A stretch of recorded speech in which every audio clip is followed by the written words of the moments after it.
Hi, நான் sir. இது கலையெடுத்தல் நேரம். மீண்டும் ஒரு கலையெடுத்தலில் நான் உங்களை சந்திக்கின்றேன்.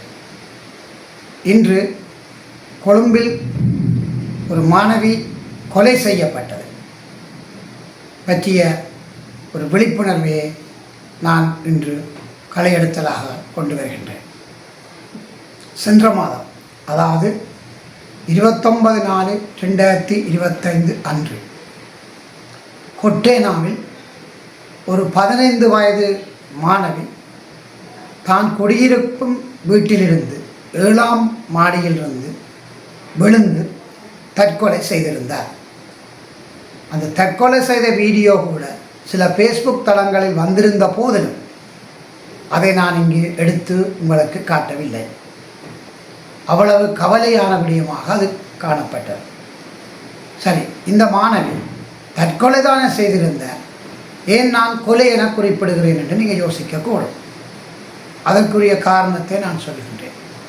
இந்த ஃபேஸ்புக் தளங்களில் அவர் எந்த பாடசாலையில் கல்வி கற்றார் என்றும், எந்த ஆசிரியரால் இந்த பிரச்சனை ஏற்பட்டதென்றும் 2 பேருடைய படங்களையும் போட்டு விழாவாரியாக எழுதியிருந்தார்கள். ஆனால் நான் கொஞ்சம் பாடசாலையின் பெயரும் அந்த ஆசிரியர் என்று சொல்லப்படுபவருடைய பெயரையும் தவிர்த்து கொண்டு மிகுதியை சுருக்கமாக உங்களுக்கு நான் கூறுகின்றேன். பெம்பலப்பட்டி பகுதியில் உள்ள ஒரு தமிழ் பாடசாலையில் அந்த மாணவி கல்வி கற்றிருந்தார். இப்பொழுது 1 வருடங்களுக்கு முன்னர் அந்த பாடசாலையில் கணிதம் கற்பிக்கும் என்று சொல்லப்படுகின்ற ஒரு ஆசிரியர் என்று சொல்லப்படுகின்றவர் அந்த மாணவியினுடன் பாலியல் தொடர்பை, அதாவது பாலியல் வல்லுறவை உடல் ரீதியாகவும் மேற்கொண்டிருந்ததாக செய்திகள் சொல்லுகின்றன. அந்த மாணவி அறியா பருவம் இந்த ஆசிரியர் வற்புறுத்தி அதில் ஈடுபட்டாரோ அல்லது பிரெயின் வாஷ் பண்ணி ஈடுபட்டாரோ என்பதை பற்றி இனி போலீஸ் தான் விசாரணையில் கண்டுபிடிப்பார்கள். ஆனால் அந்த மாணவி இறந்து விட்டார். என்ன நடக்க போதுன்னு தெரியவில்லை. இருந்தாலும் அந்த மாணவியின் பெற்றோர் இதை கேள்வியுற்று, அதாவது அந்த மாணவியின் தங்களுடைய ஒரே ஒரு மகளை இந்த கணித ஆசிரியர் பாலியல் சீண்டலுக்கு உட்படுத்தியதை அந்த மாணவி பெற்றோரிடம் தெரிவித்ததனால் மிக கவலைப்பட்டு, ஏன்னா மிக கட்டிக்காரியான பிள்ளையாம், அது எல்லாத்திலையும் பங்கு பெற்று வராம். ஏட்டுப்படியும் மட்டுமல்ல, விளையாட்டு, சங்கீதம், நடனம், பாடல்கள் எல்லாத்தையும் பங்கு பெற்றக்கூடிய மாணவி பிற அவருடைய திறமைகள் குறைந்து வந்ததை அவதானித்து கேட்டபோது பெற்றோரிடம் அந்த பிள்ளை எல்லாத்தையும் சொல்லி அழுதிருக்கின்றார். ஆகவே அவர்கள் பாடசாலையில் முறைப்படி முறையிட்டிருக்கின்றார்கள். ஆனாலும் பாடசாலை நிர்வாகம் அந்த ஆசிரியர் என்று சொல்லப்படுவதை காப்பாற்றும் முகமாக, என்ற தங்கள் பாடசாலைக்கு மரியாதை இல்லை என்ற வகையில் அந்த மாணவிக்கு மன அழுத்தம் என்றும், உள்ளூர் தமிழில் சொல்லப்போனால் விசர் என்று ஒரு குற்றச்சாட்டை சொல்லி அதை பெரிதாக எடுத்துக்கொள்ளவில்லை. இருந்தாலும் அதன் பெற்றோர் அதை விடாமுயற்சியாக மேற்கொண்டு போலீஸில் அறிவித்து, போலீஸ் அந்த ஆசிரியர் என்று சொல்லப்படுவரை கைது செய்து பின்னர் பிணையில் விட்டுள்ளதாக வழக்கு நடப்பதாகவும் சொல்லப்படுகின்றது. ஆனால் பாடசாலை இதை தட்டி கழிக்கவே முற்பட்டிருந்ததாக பெற்றோரும் ஏனையோரும் குற்றம் சாட்டுகின்றனர். இதேபோல் ஒரு சம்பவம் கிட்டத்தட்ட இதே போன்று 1.5 வருடங்கள் அல்லது 2 வருடங்களுக்கு முன் கனவிடயங்கள் யாழ்ப்பாணத்தில் இவ்வாறு பாலியல் துஷ்பிரயோகங்கள் நடைபெறுகின்றன. ஆனால் எனக்கு தெரிந்து மிக துல்லியமான தகவல் கிடைத்ததின்படி 2 வருடங்களுக்கு முன் ஒரு பாடசாலையில் ஒரு ஆசிரியர் என்று சொல்லப்படுபவர், இவர் கணித ஆசிரியர், அவர் கிட்டத்தட்ட அதே போன்ற ஒரு பாடத்துக்குரிய காபோதா உயர்தர ஆசிரியர்னு சொல்லப்படும்.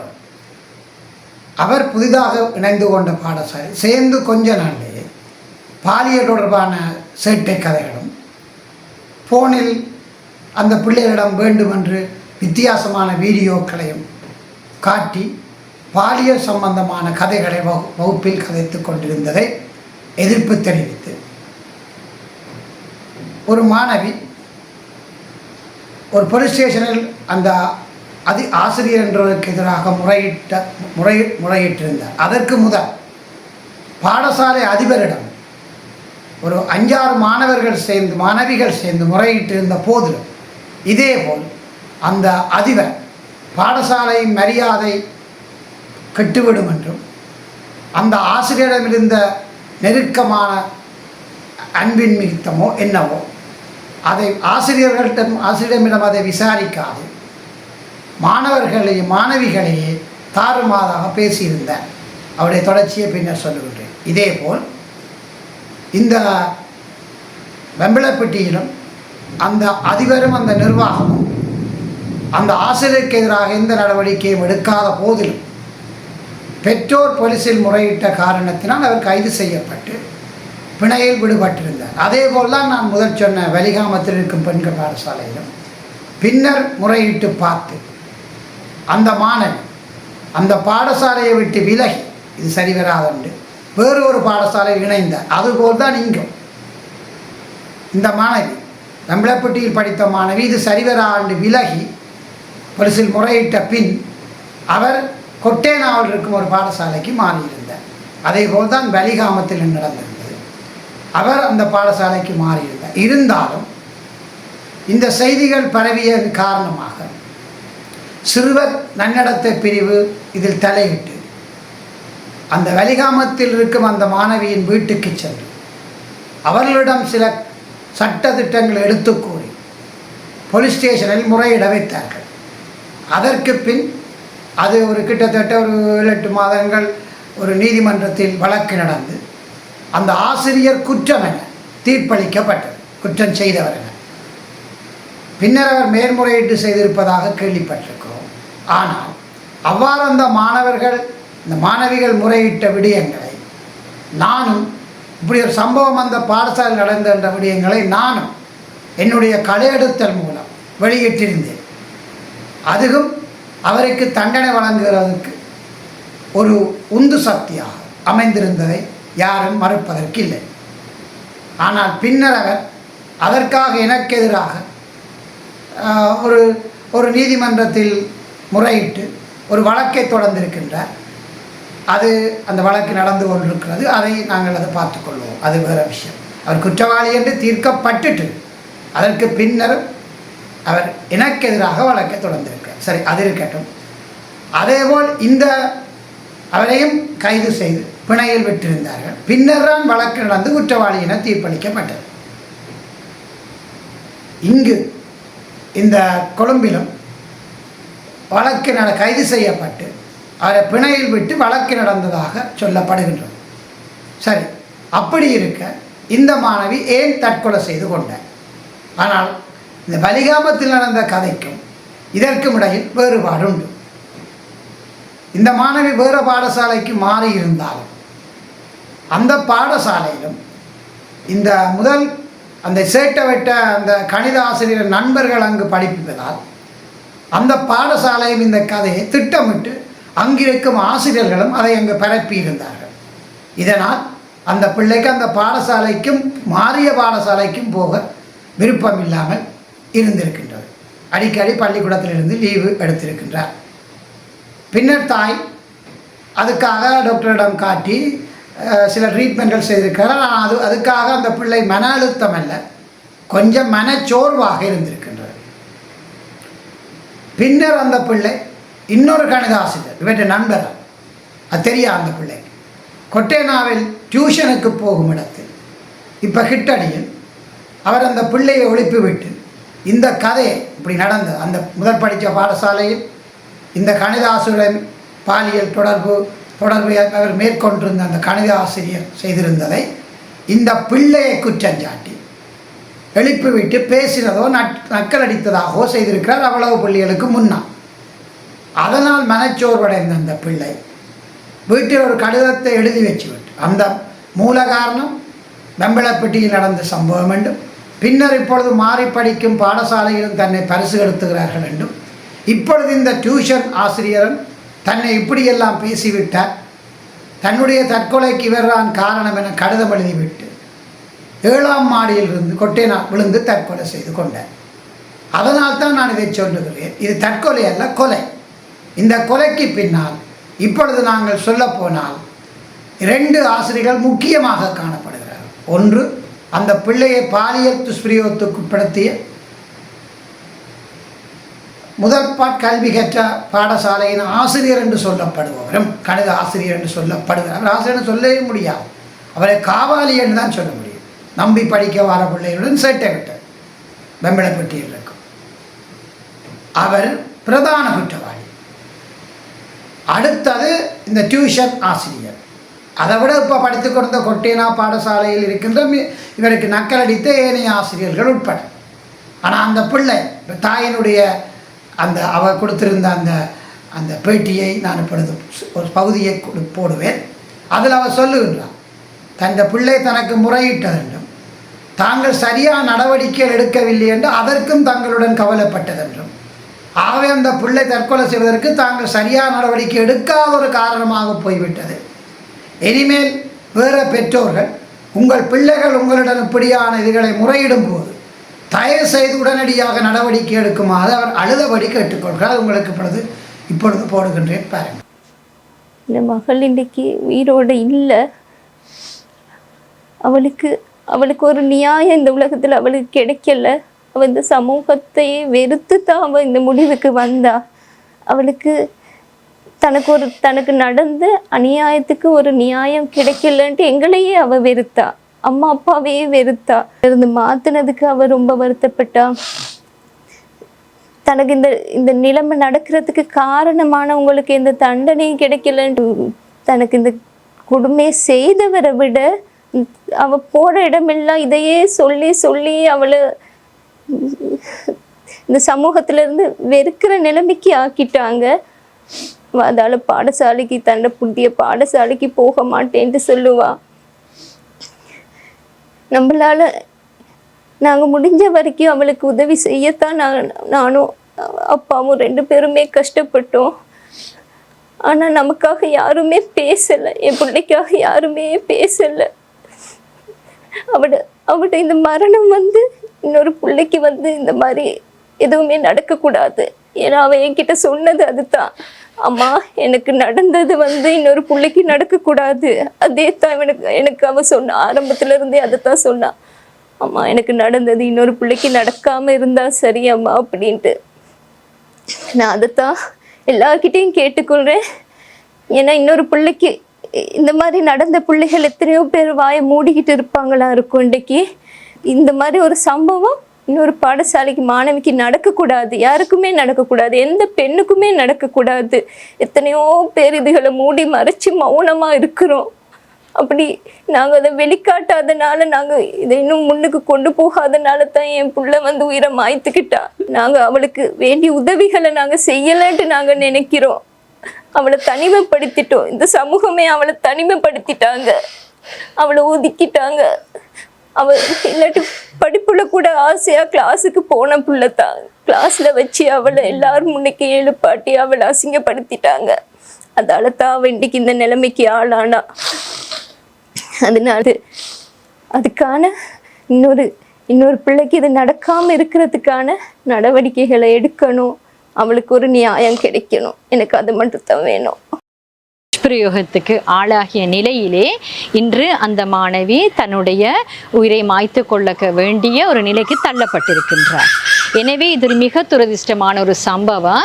ஏனெனில் தற்பொழுது நாங்கள் காணக்கூடியதாக இருக்கின்றது, மிக பரந்த அளவிலே அநேகமான மாணவர்கள் தற்கொலை செய்து கொள்ளக்கூடிய நிலைக்கு தள்ளப்படுகின்றார்கள். இது என்ன காரணம் என்று கூறினால், மாணவர்களுக்கு உடல் ரீதியான துஷ்பிரயோகத்தை தாண்டி, பாலியல் ரீதியான துஷ்பிரயோகத்தை தாண்டி இந்த உள ரீதியான துஷ்பிரயோகம் என்பது நின்று கொள்ளும்.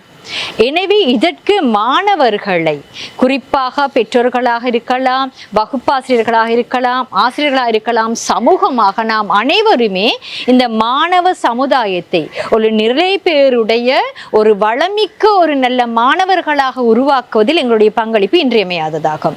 அந்த வகையிலே இன்று இந்த மாணவிக்கு இந்த நிலைமை ஏற்பட காரணம் நாம் அனைவருமே தோல்வியடைந்த ஒரு சமூகமாக இந்த சந்தர்ப்பத்திலே காண்கின்றோம். அத்தோடு கடந்த காலங்களிலே இவ்வாறான மாணவிகள் நிலைமை ஒரு துரதிர்ஷ்டமான நிலைக்கு செல்லும் பொழுது அதனை மூடி மறைப்பதற்கேற்ற வகையிலே, அதனை நியாயப்படுத்தக்கூடிய வகையிலே கூறுகின்ற ஒரு விடயமாக இந்த மாணவர்கள் உளரீதியாக பாதிக்கப்பட்ட மாணவர்கள் தொடர்ச்சியாக மருத்துவ சிகிச்சையிலே இருக்கின்றார்கள் போன்ற ஒரு கட்டுக்கதை, ஒரு பொய்யுரையை பரவலாக பரப்புகின்றார்கள். இந்த விடயத்தை தொடர்ச்சியாக கூறும் பொழுது இதை உண்மையாக நினைத்து கொண்டு இந்த மாணவர்கள் ஏற்படுகின்ற அநீதி தட்டி கேட்க திராணியற்றவர்களாக கல்வி சமூகமாக இருக்கலாம், கல்வி அமைச்சாக இருக்கலாம் போன்ற பலரும் இதற்கு மௌனியாக இருக்கின்றார்கள். இந்த நிலை மாற வேண்டும். இன்று இந்த பெற்றோர்கள் இலங்கை ஆசிரியர் சங்கத்தை தொடர்பு கொண்டு எம்மோடு தொடர்வதற்கு முன்பாகவே பல்வேறு சமூக ஆழ்வலர்கள், கோயில் நிர்வாகத்தை சார்ந்தவர்கள், சமூகத்தில் உள்ளவர்கள் பல வகையில் எங்களுக்கு மிகப்பெரிய சவாலாக, அச்சுறுத்தலாக இருந்தார்கள்.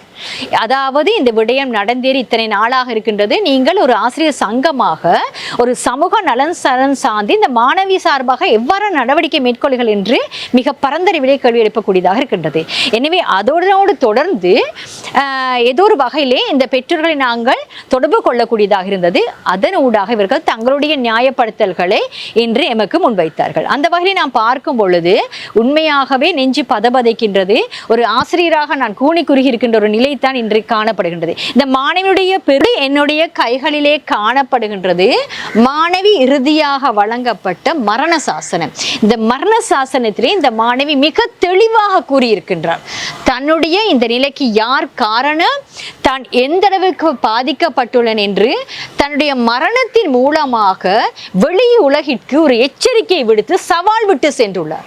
இந்த மாணவர் கோழையாக இருந்து போகவில்லை என்பது என்னுடைய கருத்து. அத்தோடு தற்கொலை என்பது எந்த ஒரு பிரச்சனையும் தீர்வாகாது. அதனை தாண்டி அந்த சவால்களை முன்னெடுத்து வரக்கூடிய வகையிலே நாம் ஆளுமை மிக்கவர்களாக இருக்க வேண்டும். இந்த இடத்திலே மாணவர்களுக்கான சட்டதிட்டங்கள், சிறுவர் உரிமைகள், ஐக்கிய நாடுகள் சபையினுடைய வரையறைகள் போன்றன மிக சாதகமான வகையிலே மாணவர்களுக்கு காணப்படுகிறது. இந்த விடயங்கள் சமூகத்திற்கு எந்த அளவு போய் சேர்ந்திருக்கின்றது என்பது ஒரு கேள்விக்குறி. இனிவரும் காலங்களிலே இவ்வாறான மிகச்சிறந்த மாணவர்களை நாம் இந்த கல்வி சமூகத்தில் இருந்து தவறவிடாது பொக்கிஷங்களாக போற்றி பாதுகாக்க வேண்டும். ஒரு மாணவிக்கு அநீதி நடந்தால் அந்த மாணவர்களுடைய குரலை உயர்த்தி அவர் தன்னிச்சையாக தனக்கான உரிமையை பெற்றுக்கொள்ள கூடிய வகையிலே சட்டத்திட்டங்கள் அமைய வேண்டும் என்பதே என்னுடைய வேண்டுகோளாக அமைகின்றது, அவாவாகவும் இருக்கின்றது. ஒரு ஆசிரியையாக மாணவர்கள் இந்த சமூகத்திலே வார்த்தையே வராத நிலைமையில தான் நான் இருக்கிறேன். ஏன்னா என்னால் பேசவே முடியாது. என் தங்கத்தை நான் அவ்வளோ பொத்தி என் தங்கத்தை நான் வளர்த்தேன். அவ்வளோ ஒரு தவறான பிள்ளையா வளர்த்துருந்தா கூட நான் இவ்வளோ கவலைப்பட்டு இருக்க மாட்டேன். ஏன்னா எனக்கு தெரிஞ்ச வரைக்கும் நான் அவளுக்கு நல்லது தான் சொல்லுவேன். அம்மா எல்லாருக்கும் உதவி செய்யணும், எல்லாருடைய நல்லா இருக்கணும், பெரியவங்களை மதிக்கணும். அவள் யாராவது பெரியவங்க கீழே உட்காந்தா ஒரு நாளும் நாக்காலில் உட்காந்துக்கிட்டு இருக்க மாட்டாள். அப்பா கீழே உட்காந்தான்னு அவன் நாக்காலில் இருந்து இறங்கி கீழே உட்காருவா. அவ்வளோ ஒரு மரியாதையாக தான் நான் என் பிள்ளைய வளர்த்துருந்தேன். ஆனால் அவளுக்கு ஒரு அநியாயம் நடக்கிற நேரம் அது எல்லாரும் அதை தவிர்க்கணும். இந்த சமூகத்தில் ஒரு பிள்ளை ஒரு விஷயத்த சொல்கிறதா இருந்தால் அந்த பிள்ளை எதுக்காக இதை சொல்லுறா அப்படின்ட்டு ஒரு கொஞ்சமாவது அந்த பிள்ளையோட பக்கத்தில் தேடி பார்த்துருக்கணும். அப்படி தேடி பார்க்காம அவளை ஒரு மனநல சின்ன வயசுல இருந்தே மனநல பாதிக்கப்பட்ட பிள்ளைன்ட்டு சொல்கிறது அது எவ்வளோ தவறான விடயம். எந்த ஆதாரத்தை வச்சுக்கிட்டு அவங்க அப்படி பேசுகிறாங்க? அவள் ஒரு பரீட்சைக்கு கடைசி ஆரம்பத்தில் கிரேட் 6, 7, 8 அவன் நல்ல புள்ளிகளை எடுத்தா, நல்ல புள்ளிகள்னா அவன் அதிகமாக கிரேட் 1, 7 வர பிள்ளைல அவள் ஸ்கூலில் படிப்பிக்கிறத மட்டும்தான் தலையில் எடுப்பாள். மற்ற ஏனைய செயற்பாடுகளில் அவள் நல்லா ஈடுபடுவாள். டான்ஸ் பண்ணுறதா, பாட்டா, ட்ராமாவா, அதுகள் தான் அவளுக்கு விருப்பம். படிப்பை அவள் அப்பப்போ படிக்கிறது தலையில் வச்சுக்கிட்டு தான் அவள் பரீட்சையை கூட எழுதுவா. ரொம்ப அதி திறமையான பிள்ளையாகவும் இருக்கலாம், ஆனால் அவள் படிக்கக்கூடிய பிள்ளையா கெட்டிக்கார பிள்ளையாக தான் இருந்தா. அப்போ கடைசி டைம்களில் அவளுக்கு ஏற்பட்ட ஒரு தலைவலி, அவளுக்கு அடிக்கடி தலைவலி சொல்கிறா. இதுக்காக நான் ஒரு மருத்துவரை நாடுனேன், தலைவலிங்கிறதுக்காக. அதுக்கு தான் நான் மருத்துவம் செய்தேன். அதை வைத்து கொண்டு அவள் டிப்ரெஷன், மனநல பாதிக்கப்பட்ட புள்ளன்ட்டு எல்லாரும் கதைக்கிறது மிக தவறு. ஒரு விஷயம் தெரியாமல் யாருமே கதைக்கக்கூடாது. ஒரு பெண் பிள்ளைக்கு இப்படி கதைக்கிறது மகா பாவம். இந்த யாருமே இந்த சமூகத்தில் யாருமே செய்யாதீங்க. அப்படியான எந்த ஒரு இதுவுமே இல்லை அவளுக்கு.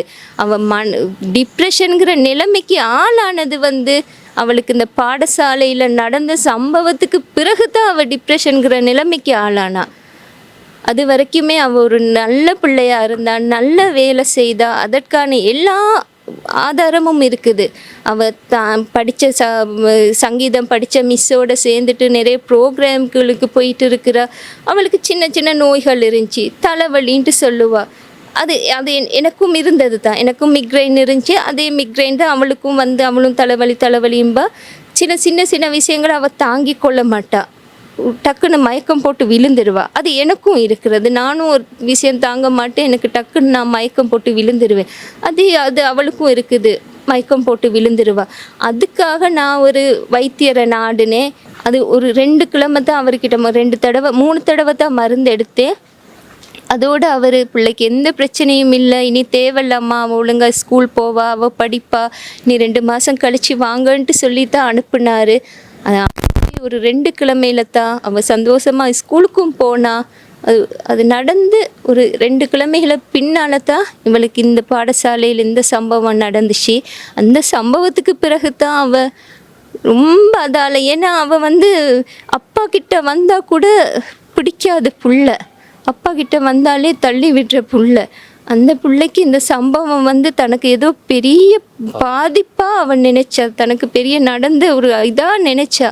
நாங்கள் கூட சொல்லுவோம், அம்மா இது சின்ன விஷயம் அம்மா, நீங்கள் இதை மறந்துடுங்க அம்மாண்ணா, நீங்கள் எப்படி அம்மா சின்ன விஷயம்ன்ட்டு சொல்லுவீங்க அப்படின்ட்டு. அவள் அவ்வளோ அழுதுருக்கிறா, அவள் அவ்வளோ மனசால் வேதனைப்பட்டு இருக்கிறா. அவள் பட்ட வேதனைகள் இனிமே எந்த பிள்ளைக்குமே வரக்கூடாது. யாராவது ஒரு புள்ள ஒரு விடயத்தை சொல்கிறதா இருந்தால் தயவு செய்து அதை கொஞ்சம் தேடி பாருங்க. தேடி பார்த்து இவ ஏன் இதை சொல்லுற, அதோட உண்மைத்தன்மை என்னான்ட்டு தெரியாமல் யாரும் எதுவுமே கதைக்க போகாதீங்க. தயவு செய்து எதுவுமே தெரியாமல் ஒரு பெண் பிள்ளையோட வாழ்க்கையில் விளையாடாதீங்க. அவள் இன்றைக்கி உயிரோடு இல்லை. அவள் உயிரை மாய்த்து கொண்டதுக்கான ஒரு நியாயம் கிடைக்கணும். அவளோட அந்த இறப்பு ஒரு அநியாயமான இறப்பாக போகக்கூடாது. அவளுக்கு நியாயம் கிடைக்கணும். இனிமே எந்த ஒரு பெண் பிள்ளைக்கும் எந்த ஒரு குழந்தைக்கும் இப்படி ஒன்று நடக்கவே கூடாது. இப்பொழுது நீங்கள் இதை பார்த்திருப்பீர்கள். ஆனால் நான் சொன்ன முதல் சம்பவம் பலிகாமத்தில் நடந்தது. ஆனால் அந்த பிள்ளை இவர் இவ்வாறு பாலியல் தொடர்பான கதைகளை கதைக்கின்ற, உடல் ரீதியாக எந்த சேட்டையும் அவர் விடவில்லை என்றுதான் சொல்லப்பட்டது. கதைக்கின்ற ஆவை இதை பற்றி பாடசாலையில் கதையுங்கள் என்று சொல்ல அவருடைய தகப்பனர் அவர் பாடசாலையில் கதைக்கும் போது அதிபர் தான் நீங்கள் லீவிங் சர்டிஃபிகேட் கொண்டு போகணும்னு சொல்லியிருக்கிறார்.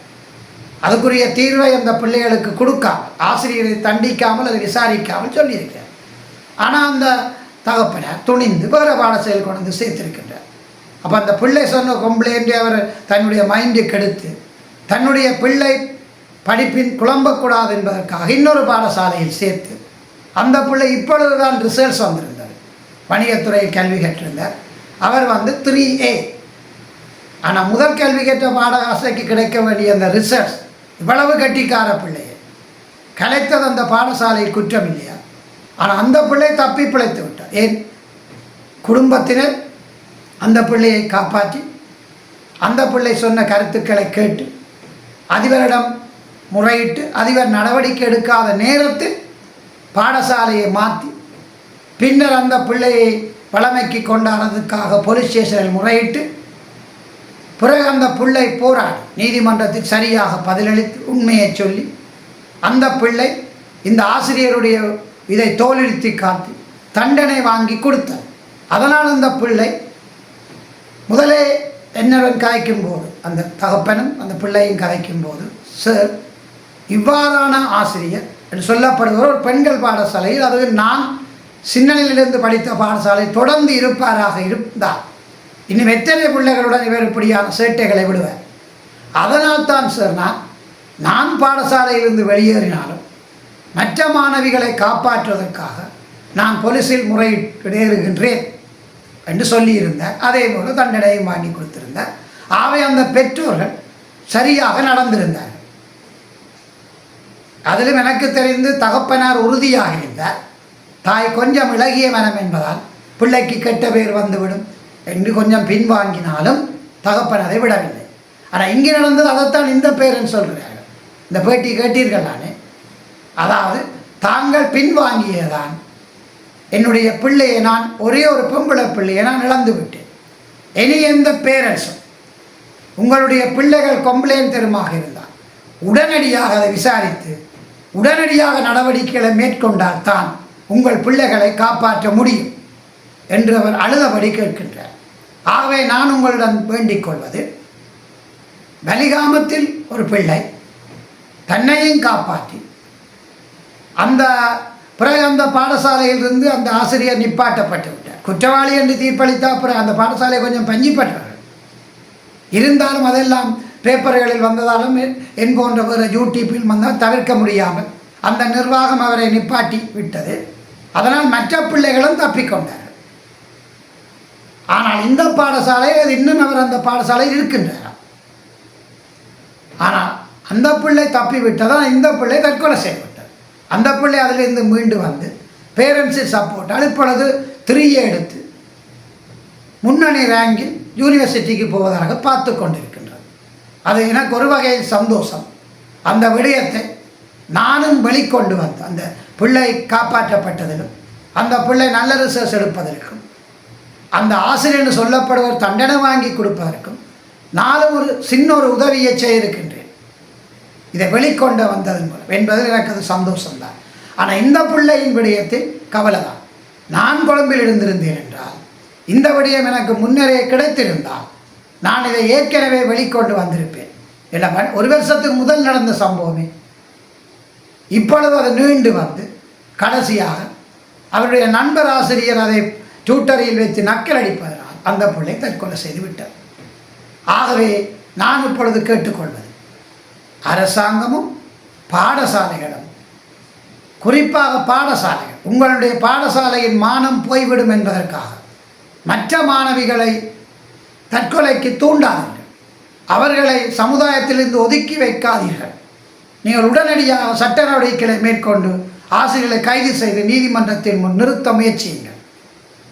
இது எல்லா பாடசாலைக்கும் இது பொருந்தும்.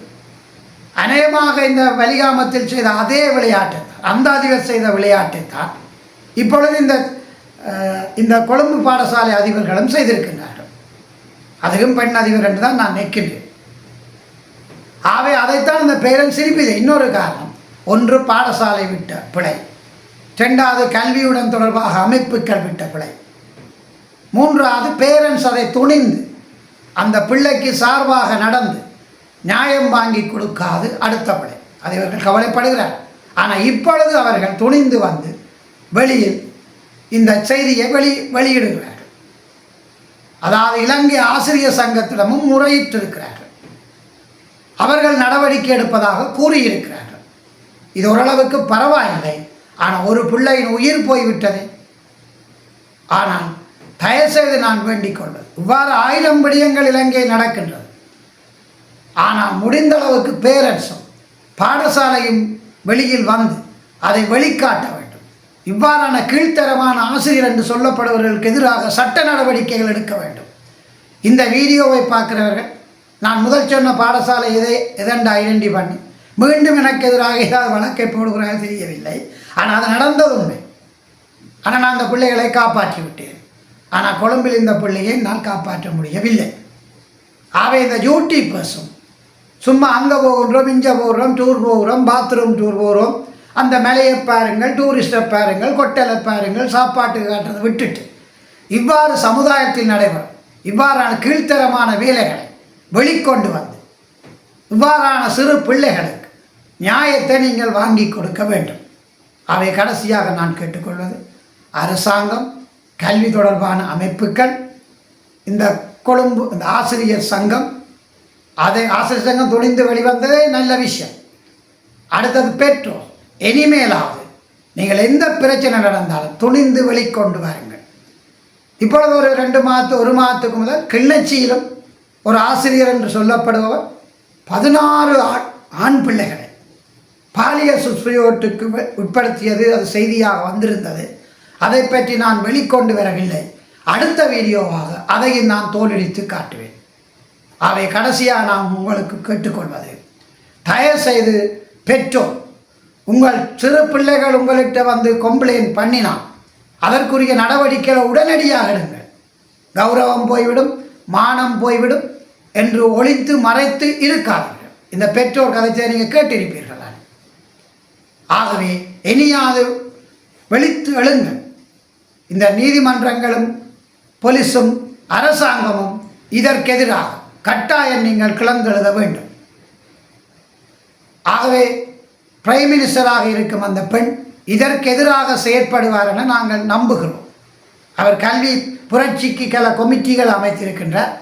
ஆகவே அவர் இதில் தலையிட முயற்சிக்க வேண்டும். ஆகவே மீண்டும் ஒரு கலையெடுத்தலில் நான் உங்களை சந்திப்பேன்.